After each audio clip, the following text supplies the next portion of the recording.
warahmatullahi wabarakatuh. Perkenalkan, saya Vimala Damayanti, NIM 12402193014. Perkenalkan, nama saya Eki Swastika, NIM 12402193016.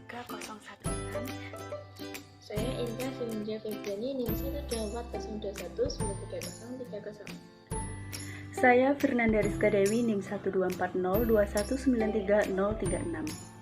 Saya Sela Selviana Sari dengan NIM 12402193048. Syariah di pasar modal Indonesia. Efek atau securities adalah surat berharga yang bernilai dan dapat diperdagangkan. Dalam pasal 1 ayat 5 Undang-Undang Nomor 8 Tahun 1995 menyatakan bahwa efek adalah surat pengakuan utang, surat berharga komersial, saham, obligasi, tanda bukti utang, unit penyertaan kontrak investasi kolektif, kontrak berjangka atas efek, dan setiap derivatif dan efek. Produk pasar modal syariah adalah efek syariah di mana efek tersebut tidak bertentangan dengan prinsip syariah. Pertama adalah suku. Suku yaitu suatu surat berharga jangka panjang yang diterbitkan oleh pihak emiten kepada pemegang obligasi syariah, di mana emiten berkewajiban untuk membayarkan pendapatan berupa bagi hasil atau fee atau margin kepada pemegang obligasi syariah serta membayar kembali dana obligasi pada saat jatuh tempo. Emiten akan menerbitkan suku kepada pemegang obligasi sebagai bukti atas kepemilikan underlying asset. Yang dimaksud dengan underlying asset adalah aset yang dijadikan sebagai objek atau dasar penerbitan suku yang tidak bertentangan dengan prinsip syariah. Bisa berupa aset berwujud tertentu, nilai manfaat aset berwujud, jasa yang sudah maupun yang akan ada aset proyek tertentu, serta kegiatan investasi yang telah ditentukan. Jenis suku ada banyak. Suku dibedakan berdasarkan penerbit, suku dibedakan atas underlying asset, serta suku dibedakan atas skema dan struktur akadnya. Selanjutnya ada pihak-pihak yang terlibat dalam penerbitan suku. Yang pertama ada emiten, yaitu pihak yang melakukan penawaran umum. Lalu tentunya ada investor, yaitu dapat berupa individu ataupun institusi.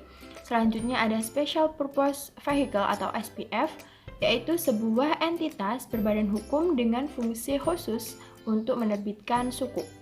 Lalu ada wali amanat, yakni sebagai wakil atas kepentingan pemegang suku.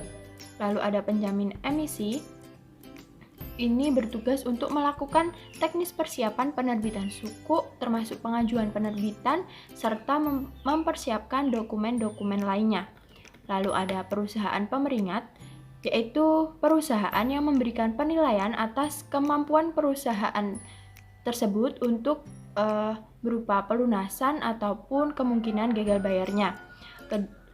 Selanjutnya ada credit enhancer, yaitu pihak yang menjadi penjamin atas penerbitan suku sehingga dapat menurunkan resiko gagal bayar atas pembiayaan tersebut. Selanjutnya ada tim ahli syariah. Ini bertanggung jawab untuk memastikan bahwa proses penerbitan suku sesuai dengan prinsip-prinsip syariah. Suku juga memiliki resiko, baik itu bagi investor maupun bagi pihak emitennya. Bagi pihak investor, resiko dalam suku yaitu resiko likuiditas, resiko pasar, resiko terkait aset, resiko gagal bayar. Untuk resiko bagi emiten yaitu resiko likuiditas, resiko operasional, resiko makroekonomi, serta resiko perubahan kebijakan pemerintah. Selanjutnya ada saham. Saham adalah surat berharga yang merupakan bukti penyertaan modal atau kepemilikan dalam suatu perusahaan, di mana bukti penyertaan modal tersebut berhak memiliki atau berhak mendapatkan hasil usaha dari perusahaan tersebut. Dengan menerbitkan saham, perusahaan mendapatkan penyertaan dana tambahan untuk modal yang berjangka waktu panjang bagi perusahaan. Saham memiliki karakteristik ada 3, yaitu ada limited risk, di mana pemegang saham hanya bertanggung jawab atas sejumlah dana yang disetorkan dalam perusahaan tersebut. Lalu ada ultimate control, yaitu para pemegang saham secara kolektif akan menentukan arah dan tujuan perusahaan. Ada residual claim, yakni di mana pemegang saham merupakan pihak terakhir yang memperoleh pembagian hasil usaha perusahaan dari sisa aset dalam proses likuiditas perusahaan setelah kreditur.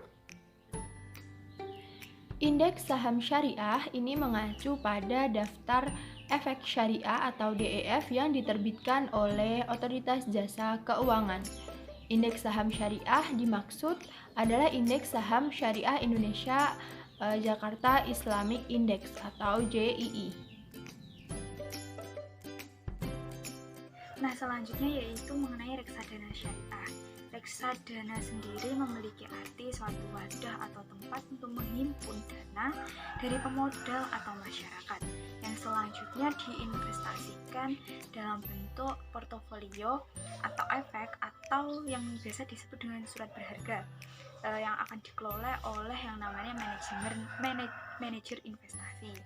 Nah, di dalam reksadana syariah ini dikatakan reksadana syariah yaitu suatu kegiatan atau usahanya atau akadnya itu berpedoman pada prinsip syariah atau tidak boleh bertentangan dengan prinsip syariah.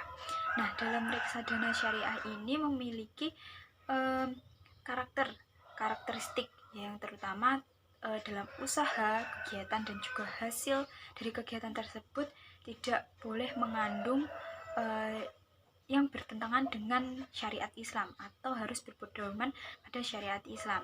Dan yang kedua, untuk prinsip aturan investasi hanya pada efek-efek perusahaan yang melakukan kegiatan dan yang terutama usaha atau kegiatan dan juga hasilnya itu berpedoman pada syariat Islam. Adapun perbedaan dari reksadana syariah dan juga reksadana konvensional, di mana yang jelas reksadana syariah ini berprinsip pada syariah, sedangkan reksadana untuk konvensional ini tidak berprinsip pada prinsip syariah. Nah, untuk isi dari portofolio dalam reksadana syariah itu seperti saham syariah, suko dan efek syariah yang lain. Nah, sedangkan pada reksadana konvensional itu seperti obligasi, saham dari emiten dan juga memproduksi sesuatu yang berbau riba atau dalam bank yang berbasis ribawi.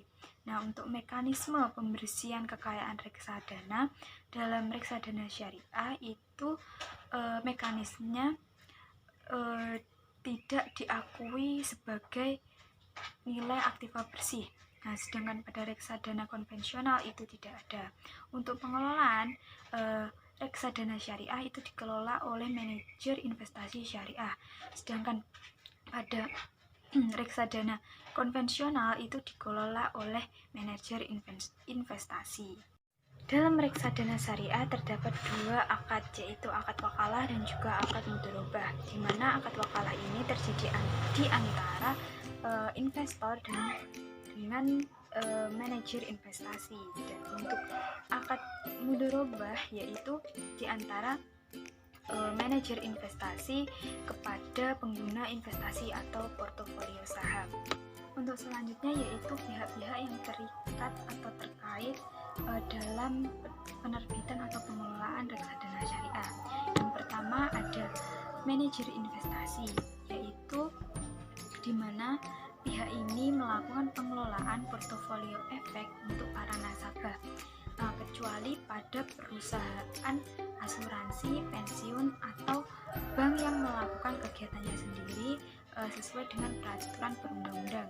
Dan yang kedua ada bank konstodian, di mana bank ini adalah bank umum yang memiliki persetujuan untuk melakukan administrasi pada reksadana syariah, yang memiliki tugas untuk menyelesaikan transaksi, menimbun NAB, dan juga menyimpan surat berharga, dan juga untuk menjadi unit registrasi para investor. Yang selanjutnya adalah agen penjual efek reksadana, di mana memiliki peran atau pihak yang melakukan penjualan efek reksadana berdasarkan kontrak kerjasama antara pengelola reksadana, yaitu manajer investasi. Dan yang keempat yaitu adalah Dewan Pengawas Syariah, di mana Dewan ini memiliki tanggung jawab untuk menasihati, memberi saran, dan serta mengawasi pemenuhan prinsip syariah pada reksadana syariah, yang bertugas melakukan pengawasan baik sebelum atau setelah penerbitan reksadana syariah. Dalam mekanisme transaksi reksadana tidak terdapat pasar primer maupun sekunder, di mana dalam transaksi reksadana dilakukan oleh investor dengan cara membeli unit penyertaan dari manajer investasi dan lalu kemudian menjualnya kembali kepada manajer investasi, dan proses tersebut dapat dilakukan secara langsung ataupun melalui agen penjual. Nah, secara garis besar ada 3 transaksi di dalam reksadana syariah, yaitu transaksi pembelian atau subscription, dan ada transaksi penjualan atau redemption, dan ada transaksi pengalihan atau switching. Selanjutnya terdapat pendapatan yang tidak diakui sebagai nilai aktiva bersih dalam reksadana syariah, yaitu yang pertama jasa giro atau bunga atas penempatan kas pada rekening pada bank kustodian konvensional.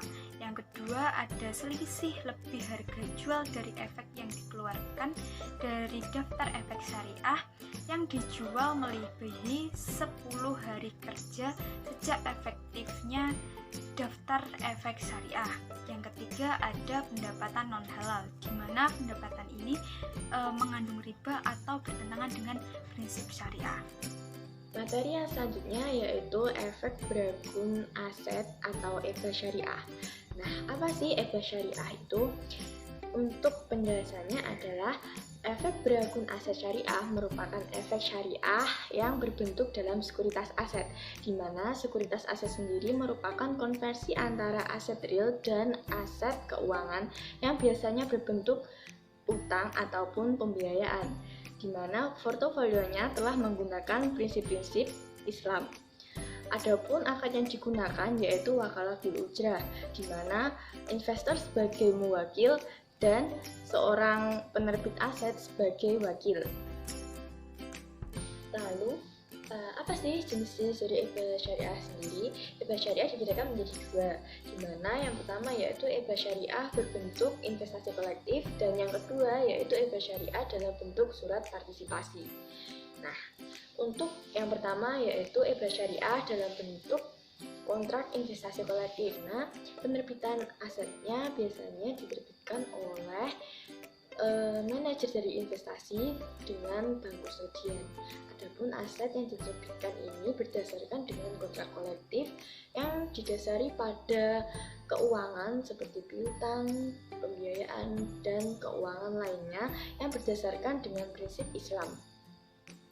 Untuk EBA yang kedua yaitu EBA dalam bentuk surat partisipasi, di mana EBA ini biasanya diterbitkan oleh lembaga keuangan yang menjadi dasarnya yaitu adalah sekumpulan piutang dan juga pembiayaan sekunder perumahan.